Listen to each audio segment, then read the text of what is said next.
Hello everybody and welcome to the Thursday edition of Video Clips, and I was asked to cover this topic and I think it's an important one. It has to do with the host of The Biggest Loser, Bob Harper, who recently had a heart attack. So I started doing some searching online, lots of people emailing me saying, how can this be? This guy was a fitness freak and he was eating healthy and he looked great and all that kind of stuff. So I figured that there was a story behind the story, and when I started looking, there indeed was. So that's what I'm going to share with you today. So I started with people who were reporting, news outlets that were reporting Harper's heart attack. One was USA Today, and it mentioned that Harper was considered a health guru. I would put air quotes around that. He was known for eating a healthy diet. He was considered fit, but he had risk factors, according to the article, such as family history. His mother died of a heart attack. And age. He was 51, and according to this source, 3% of American men have heart attacks between the ages of 40 and 59. The USA Today article quoted cardiologist Dr. Prenaman Shah as saying that many heart attack patients don't have any warning signs, and therefore they're never screened for the most common cause, which is coronary artery disease. And according to Dr. Shah, the buildup of fat and cholesterol in the arteries can happen even in people who feel healthy. So what actually did happen to Bob Harper? Well, let's start with a statement of the obvious. Healthy people do not accumulate fat and cholesterol in their arteries, and they don't have heart attacks. Unhealthy people do. And most of the people who are promoted as health gurus, that's certainly the case with Bob Harper, are not eating a healthy diet. And this is unfortunate for a variety of reasons, and one of them is that these people are giving the public incorrect information, which is a bad idea. You can't improve public health as long as everybody keeps getting the wrong information. But the other one is that when they have a heart attack or some health-related event, members of the public sometimes will conclude, a certain segment of the population will conclude that, why bother with diet and lifestyle change? I mean, it doesn't seem to make much of a difference. Why should I try to give up cheeseburgers and french fries and eat broccoli and rice if I'm just going to end up in the same situation as Bob Harper?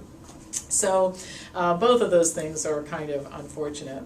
Well, an article posted on a website called eatthisnotthat.com included an article that was about Bob Harper's 15 rules for how to lose weight. And some of them are very good. Like, I think we can't really disagree with things like eat more vegetables, drink more water, limit alcohol.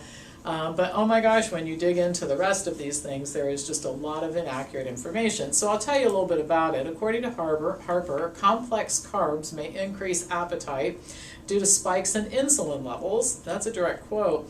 So he advises that you eat them only during the first half of the day. A good breakfast might include things like sweet potatoes and eggs, which he says will prevent late night cravings and reduce overeating. He also says that to lose fat, you have to eat fat. Of course, healthier fats like olive oil are advised. His dietary prescription includes 40% of calories from protein, 40% from carbohydrate, and 20% of calories from fat, and says that this very specific ratio should be applied to every single meal that you eat. He's particularly fond of protein, which he says is essential for promoting feelings of fullness and stabilizing blood glucose levels. He reports that chicken and ground turkey are some of his favorite protein foods. All meals, he says, should be carefully weighed and measured to avoid overeating. Dieters are advised to restrict salt and told that a shot of espresso can help boost gym performance and weight loss. Well, based on just these guidelines, I could go on, but at some point in time, in order to make this video clip not be 3.5 days long, I had to cut it off somewhere. So it's not surprising that Harper had a heart attack, and other people who follow his advice are at very high risk as well, not just for heart disease and a heart attack, but many other conditions too. And here's why. Let's start with the recommendation to eat eggs for breakfast. Eggs are high cholesterol foods, and the research shows that if you add just one egg to the daily diet, plasma cholesterol goes up significantly in just 3 weeks, and research shows that plasma cholesterol levels are directly related to the risk of coronary artery disease and death.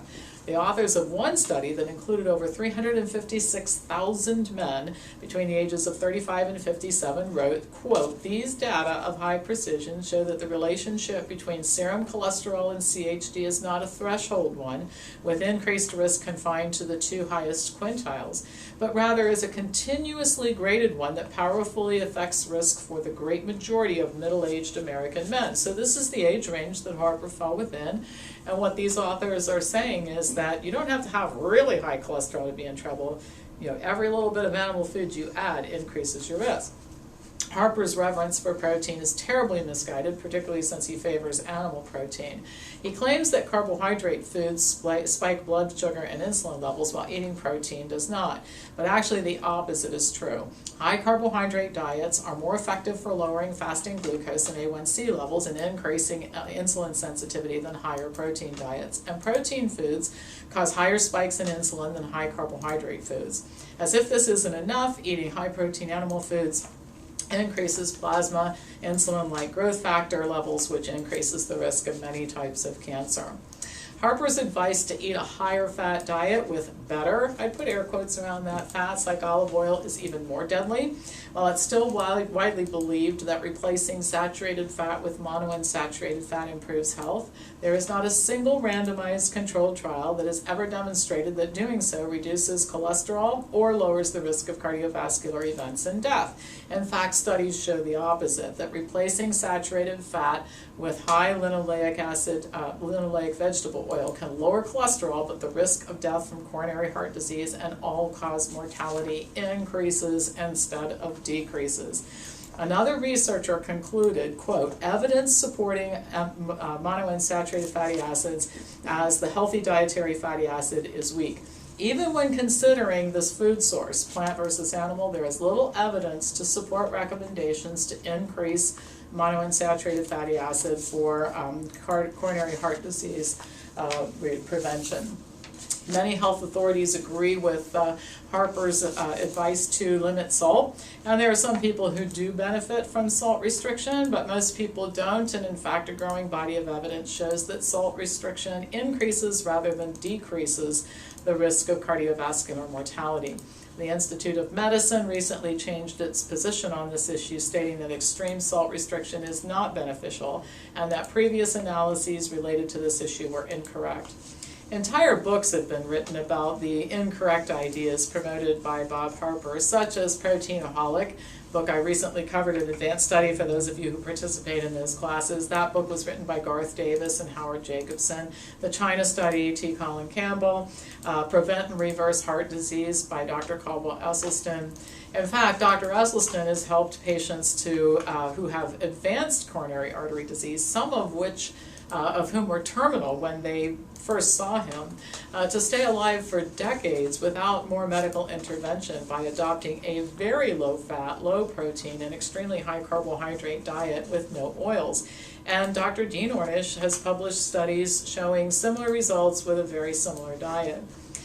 Well, here's what we come down to. I mean, like I said earlier, I could go on, and this could be a 22-hour video clip on all the things that are wrong with what this guy promotes, but he had a heart attack because he's a victim of his own dietary advice.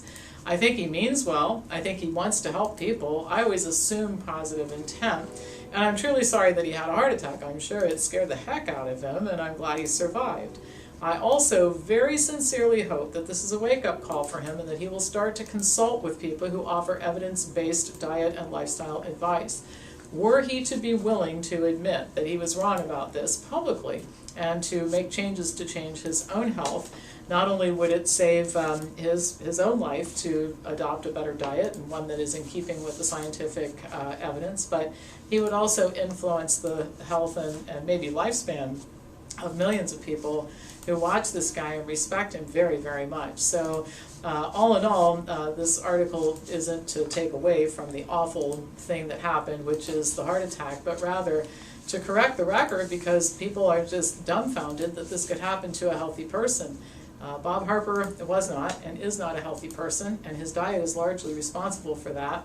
And hopefully he will change that, because a guy with all that energy and enthusiasm, if we could channel it in the right direction, wouldn't it be better for everybody?